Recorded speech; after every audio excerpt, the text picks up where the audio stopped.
Good morning सबैजनालाई।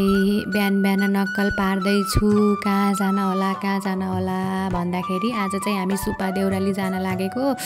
त्यसको लागि हल्का यसो नक्कल पारे चाहिँ गरेको है। धेरै नक्कल पारेको पनि होइन, अलिअलि मात्रै हो। अलिअलि स्किन केयर गरेर, अलिअलि फाउन्डेसन लगाएर, अलिअलि पाउडर के लाउने हो लगाएर, त्यसपछि हल्का ब्लस लगाएर नक्कल पारेर रेडी भएकी छु।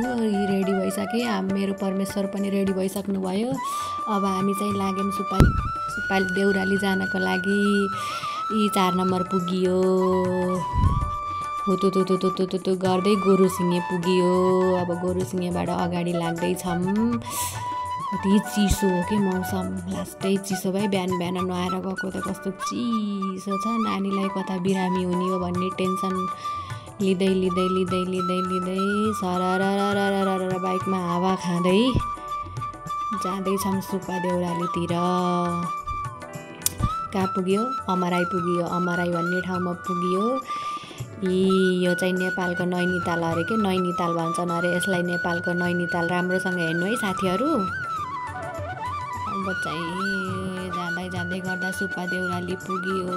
यस्तो भिड, यस्तो जाम मैले त मेरो लाइफमा कहिल्यै देखेको थिएन।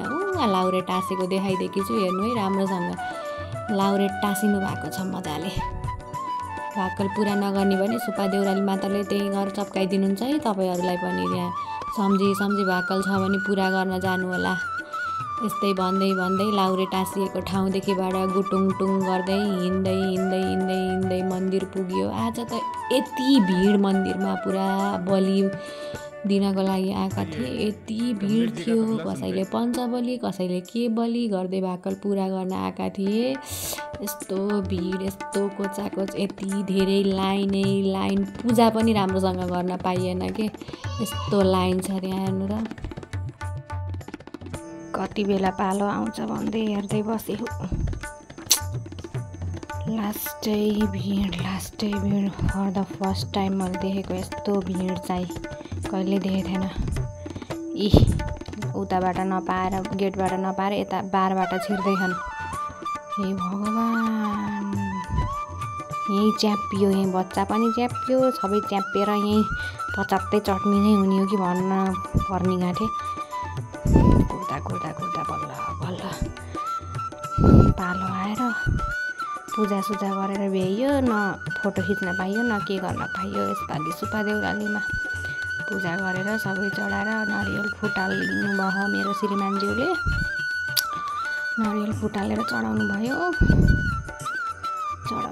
अब यति गरेपछि अब टिका लाएर बाहिर निस्क्यौँ। अब एकदमै भिड आज त। अर्को गेटबाट आइज। यसपालि चाहिँ बाहिर निस्किँदैछौँ।